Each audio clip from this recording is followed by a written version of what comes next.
नमस्कार दोस्तों, मैं हूं Mohit Kumar.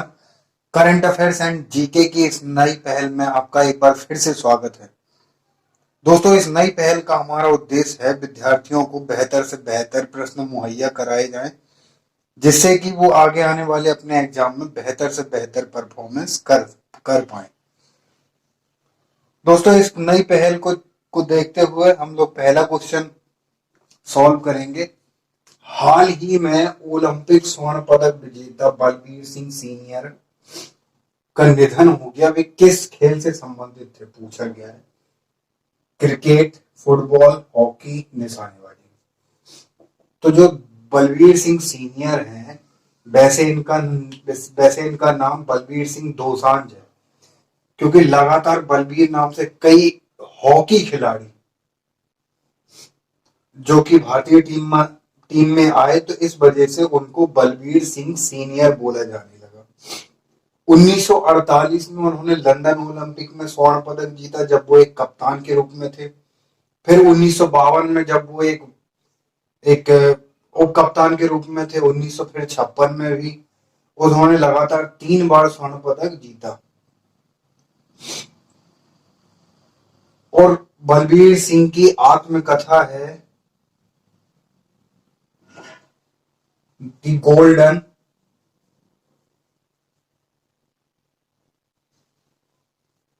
The golden hattrick. ये उनकी ऑटोबायोग्राफी है। ठीक है दोस्तों, नेक्स्ट सेकंड क्वेश्चन देखते हैं। आरटी लैंप आधारित कोरोना वायरस टेस्ट का विकास करने के लिए सीएसआईआर आईआईएम ने किसके साथ साझेदारी की है? ऑप्शन ए है Tata institute of fundamental research, Reliance industries limited. ठीक है, इसको रिलायंस इंडस्ट्रीज लिमिटेड। उसके बाद एआईआईएम यानी कि एम्स दिल्ली। ठीक है, एम्स दिल्ली। उसके बाद इसरो।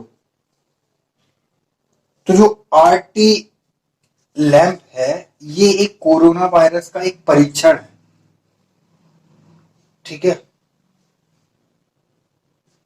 जो सीएसआईआर आईआईएम जम्मू ने आरटी लैंप पर आधारित कोरोना वायरस टेस्ट का विकास करने के लिए रिलायंस इंडस्ट्रीज लिमिटेड के साथ भागीदारी की है। आरटी लैंप तक एक तकनीकी है। RT lamp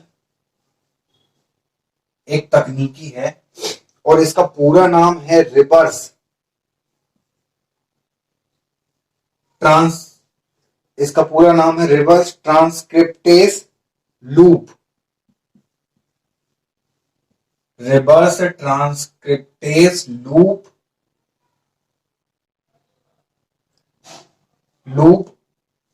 mediate isothermal amplification.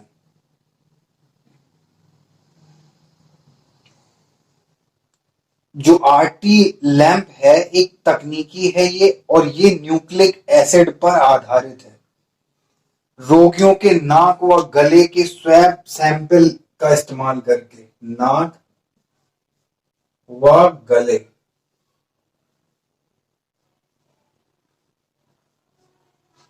Swab sample इस्तेमाल करके वर्तमान में कोविड-19 परीक्षण किया जाता है। अभी तक जितने भी परीक्षण किए जा रहे थे वो आरटी-पीसीआर के तहत किए जा रहे थे। आरटी-पीसीआर ये आरटी-पीसीआर में जितने भी कंपोनेंट्स इस्तेमाल किए जाते थे, अधिकांशतः ये बाहर से खरीदे जा रहे थे। इस वजह से अब आरटी लैंप का इस्तेमाल हुआ है, जो कि आपके ऑप्शन है टाटा, रिलायंस, एम्स, इसरो। तो रिलायंस इंडस्ट्रीज के साथ में साझा करके इसका इस्तेमाल किया जा रहा है। अगला क्वेश्चन देखते हैं दोस्तों। क्वेश्चन नंबर तीसरा देखेंगे। बैंक बोर्ड ब्यूरो ने हाल ही में किसे दिल्ली स्थित ओरिएंटल इंश्योरेंस कंपनी के अध्यक्ष व एमडी के रूप में नियुक्त किया है? S N Rajeshwari, A B Girija, Shobha Shobha Reddy, Madhulika Vaskar. तो दोस्तों ऑप्शन पहला है आपका एस एन राजेश्वरी, जो कि न्यू इंडिया एसोसिएशन यानी कि एनआईए की पहले महाप्रबंधक थी। अब उनको एक ऑनलाइन इंटरव्यू के माध्यम से ओरिएंटल इंश्योरेंस कंपनी का अध्यक्ष व एमडी नियुक्त किया गया है। ठीक है। और नेक्स्ट मंथ में एवी गिरजा कुमार, जो वर्तमान में अध्यक्ष व एमडी हैं, रिटायर्ड होंगे। बैंक बोर्ड ब्यूरो ने हाल ही में के दिल्ली स्थित इन्होंने ओरिएंटल का इंश्योरेंस कंपनी में जो अध्यक्ष नियुक्ति की है, वर्ष 1 अप्रैल 2016 से एक स्वायत्त निकाय के रूप में कार्य कर रहा है, bank board of bureau. 1 April 2016। Next question है चौथा। रेटिंग एजेंसी क्रिसिल ने चालू वित्त वर्ष 2020-21 के दौरान कोविड-19 के चलते भारत की अर्थव्यवस्था में कितने फीसदी की गिरावट का अनुमान लगाया है? क्रिसिल दोस्तों एक रेटिंग एजेंसी है जो कि भारत में पिछले 69 वर्षों से अभी तक जितने भी आपातकाल, जितने भी समस्याएं आई हैं, उनकी सारी रेटिंग करती है। भारत की अर्थव्यवस्था पर क्या इफेक्ट पड़ा है, भारत की जीडीपी ग्रोथ किस तरह से है, और फिजिकल डेफिसिट, बाकी सारी चीजें। तो केवल 3 बार अभी तक 1958, 1958 में, 1966 और 1980 में मॉनसून शॉक के चलते 1958 में, फिर 66 और फिर उसके बाद 80।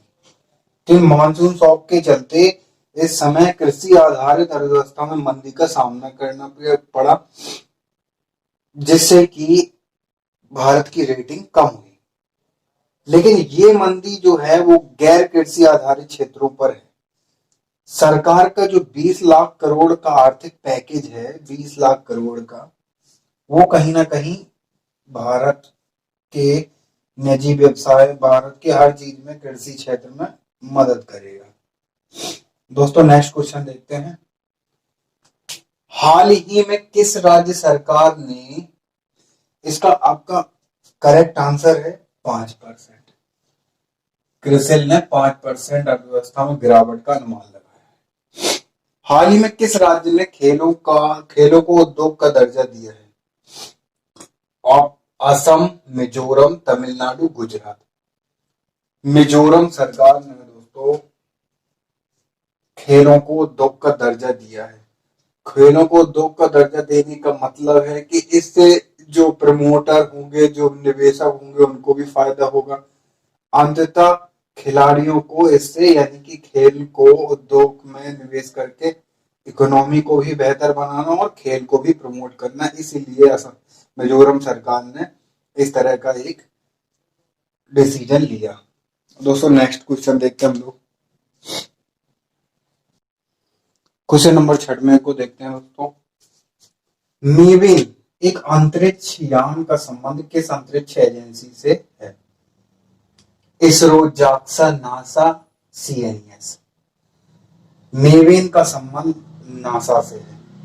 दोस्तों यह यान मंगल की कक्षा में प्रवेश के 5 वर्ष बाद डेटा के जरिए मंगल ग्रह के वायुमंडल के इलेक्ट्रिक करंट सिस्टम से नक्शा तैयार करेगा। यह करंट सिस्टम मंगल ग्रह के लिए अत्यंत नुकसानदायक है, वहां पे जीवन की दशाओं के लिए काफी नुकसानदायक। तो ये जो इलेक्ट्रिक करंट सिस्टम है ये नुकसानदायक। अगला क्वेश्चन, निम्न में से कौन सा मृदा के बारे में सही है? मृदा सेल, मलबा और जैव सामग्री का सम्मिश्रण होती है। अपक्षय और क्रमण के विभिन्न कारकों एवं जनक सामग्री पर कार्य करके मृदा एक पतली का निर्माण करती है, पतली परत का निर्माण करती है। एक पतली परत का निर्माण करती है। ठीक है, ऑप्शन कथन दिए हैं हमें। मृदा मलबा जैव सामग्री का सम्मिश्रण होती है, सही बात है। अपक्षय और क्रमण के विभिन्न कारकों जनक सामग्री पर कार्य करके मृदा एक पतली परत का निर्माण। यहाँ पर बोथ स्टेटमेंट्स आर करेक्ट, यानी कि 1 और 2 आपका सही है। अगला क्वेश्चन हम लोग देखते हैं। मृदा को प्रभावित करने वाले कारकों में निम्न में से क्या शामिल है? उच्चापच प्रभावित करता है, जनक सामग्री प्रभावित करती है, जलवायु परिवर्तन, वनस्पति, अन्य जीव और समय। समय के साथ साथ कुछ मानवीय क्रियाकलाप भी हैं, कुछ मानवीय क्रियाकलाप हैं जो मृदा को प्रभावित करते हैं।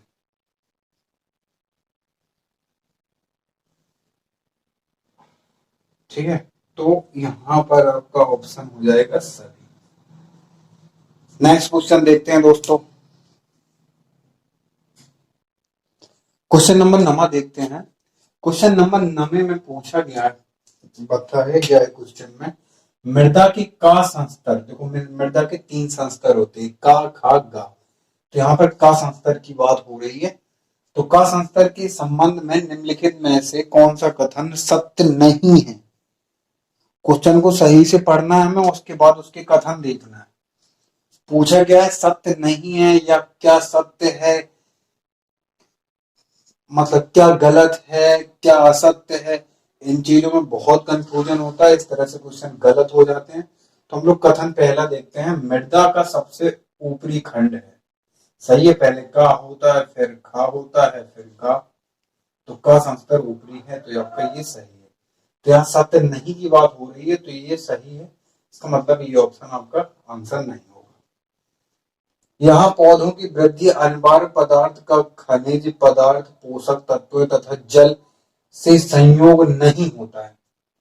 गलत दोस्तों, जल से संयोग होता है, पोषक पदार्थों से संयोग होता है। तो यानी कि इसमें पूछ रहा कौन सा सही नहीं है, तो यानी कि आपका यही सही नहीं है। तो आपका कथन दूसरा सही होगा, यानी कि केवल 2।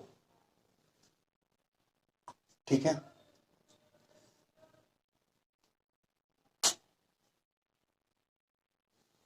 क्वेश्चन नंबर 10 देखते हैं। राष्ट्रीय मृदा सर्वेक्षण ब्यूरो के संबंध में कौन सा कथन सही है? पहला कथन है, यह स्वतंत्र प्राप्ति के बाद से भारतीय कृषि अनुसंधान की परिषद के तत्वाधीन में कार्यरत है। तत्वाधान में कार्यरत है। इस संस्थान ने भारत की मृदा के ऊपर बहुत अध्ययन किए हैं। आपके कोट दिए गए हैं, केवल 1, केवल 2 या 1 या 2 दोनों या कोई नहीं। तो दोस्तों हम लोग इसमें देखते हैं कि जो प्राचीन काल में मृदा को 2 प्रकार से बांटा गया था। एक तो उर्वर, दूसरी ऊसर। ऊसर मतलब अनुर्वर, ठीक है, उर्वर और उसके बाद में ऊसर। ऊसर को हम लोग अनुर्वर भी बोलते हैं। 2 प्रकार से बांटा गया था। 1956 में मृदा सर्वेक्षण ने दामोदर घाटी जैसे कुछ चुने हुए क्षेत्रों पर मृदा का अध्ययन किया, और ढेर सारे अध्ययन होते रहते हैं भारत में। लेकिन पहली बार जो 1956 में मृदा सर्वेक्षण ब्यूरो ने जो अध्ययन किया था, वो दामोदर घाटी का किया था।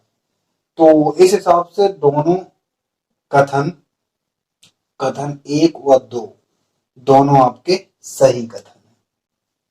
ठीक है, यानी कि स्वतंत्रता प्राप्ति के बाद भारतीय कृषि अनुसंधान के परिषद का तत्वाधान हुआ। इस संस्थान में भारत में के ऊपर बहुत अध्ययन किए। सी करेक्ट है। नेक्स्ट है, ये मृदाएं उत्तरी मैदान नदी घाटियों के विस्तृत भागों में पाई जाती हैं तथा देश के कुल क्षेत्रफल के लगभग 40% भाग को ढके हुए हैं। ऑप्शन ए है आपका काली मिट्टी, जलोढ़ मृदा, शुष्क मृदा, लाल व पीली मृदा। दोस्तों जो देश के 40% भाग में फैले हुए हैं वो है आपकी करेक्ट ऑप्शन है आपका जलोढ़ मृदा। जलोढ़ मृदा निक्षेपण द्वारा निक्षेपण मृदा है जो नदियों और सरिताओं में बाहित तथा निक्षेपित किया गया है। इसको नदियों व सरिताओं द्वारा इसको वाहित तथा निक्षेपित किया जाता है। और इस जलोढ़ मृदा में आपके पोटेशियम अधिक मात्रा में होता है, जबकि फास्फोरस कम मात्रा में होता है। दोस्तों आज के सेशन में बस इतना ही। कुछ और प्रश्नों के साथ में हम लोग नेक्स्ट वीडियो में मिलेंगे। तब तक के लिए नमस्कार। दोस्तों आप लोगों को कुछ और चीज बता दूं। दोस्तों मैं नेक्स्ट डे में एक परसेंटेज से रिलेटेड वीडियो, बेसिक वीडियो लेके आऊंगा, जिसमें परसेंटेज की बेसिक चीजें, बेसिक आधार से बिल्कुल जीरो से लेके चीजें मैं करवाऊंगा। उसके बाद में परसेंटेज से related 1 by 1 type wise question करवाऊंगा, जो कि आपके एग्जाम के लिए बेहद महत्वपूर्ण होंगे। नमस्कार दोस्तों, अगले वीडियो में मिलते हैं।